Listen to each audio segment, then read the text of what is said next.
So we've outlined the major facets of the bull market hypothesis. Do the bears have as strong of a case? I hate to be the messenger to say that yes, they do. And the crux of the argument is this. It's not different this time. There was a global pandemic.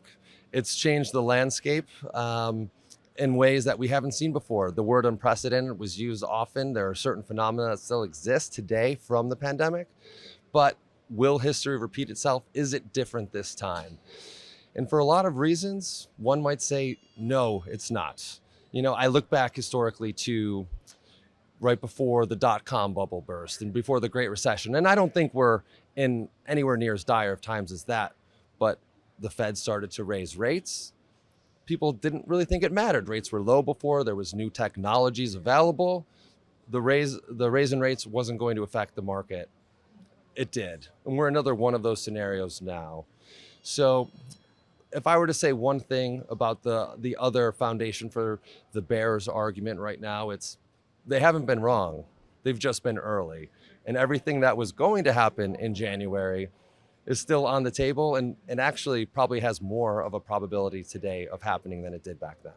Do you feel that some of the key factors that underpinned the rally in 2023 have dissipated? So I think so. No one's going to argue that as we started the year, sentiment was extremely low. Fear was high.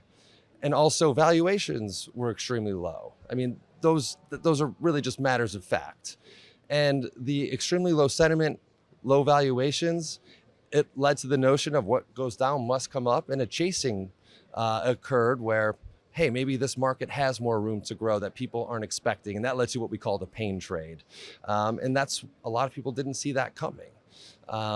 So to start the year, those two tailwinds have dissipated, and makes this all much more of a pivotal fork in the road for us. Let's touch on Jackson Hole for a moment. Federal Reserve Chairman Jerome Powell obviously doubled down on his commitment to getting to that 2% inflation target and maintaining rates until we get there. But the market seems to have priced in perhaps dropping rates in 2024. When you think about this scenario, what's driving some of this cognitive dissonance? And do you think we're out of the headwinds of higher rates yet?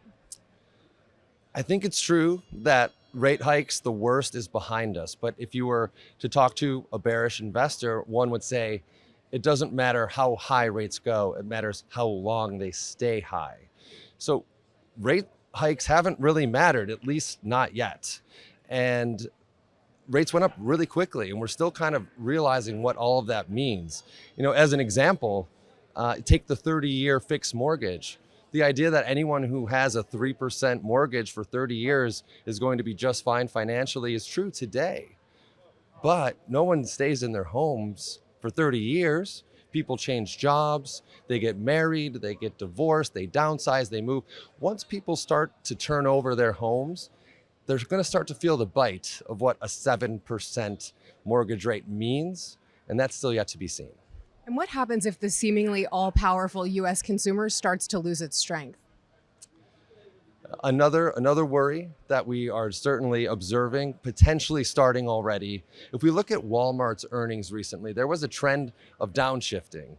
Instead of consumers buying the big ticket items, the new sofa, the new couch, something like a Roomba could be purchased. Instead, where people are still spending, they're just not spending as much as they were, which is good for Walmart, by the way, but typically is the early signs of what leads to a slowdown or a weaker U.S. consumer. Another phenomenon was from the pandemic, individuals were on lockdown for years. And as soon as they had the ability to travel, they didn't care if they spent $500 on a hotel room. They were going to get out no matter what. That is not going to continue forever. So these things are starting to roll over.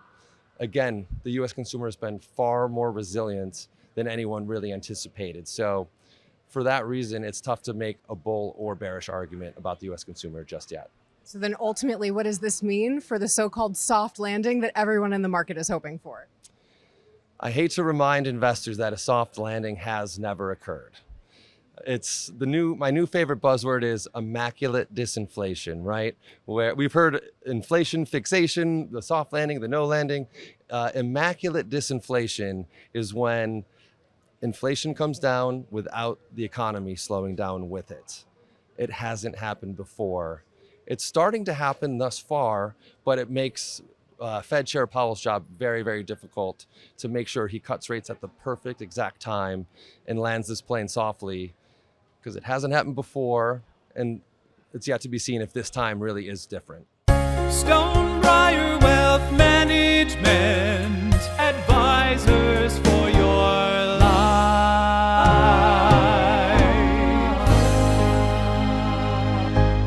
This is not an offer to buy or sell securities. No investment process is free of risk, and there is no guarantee that the investment process described herein will be profitable. Investors may lose all of their investments. Past performance is not indicative of current or future performance and is not a guarantee.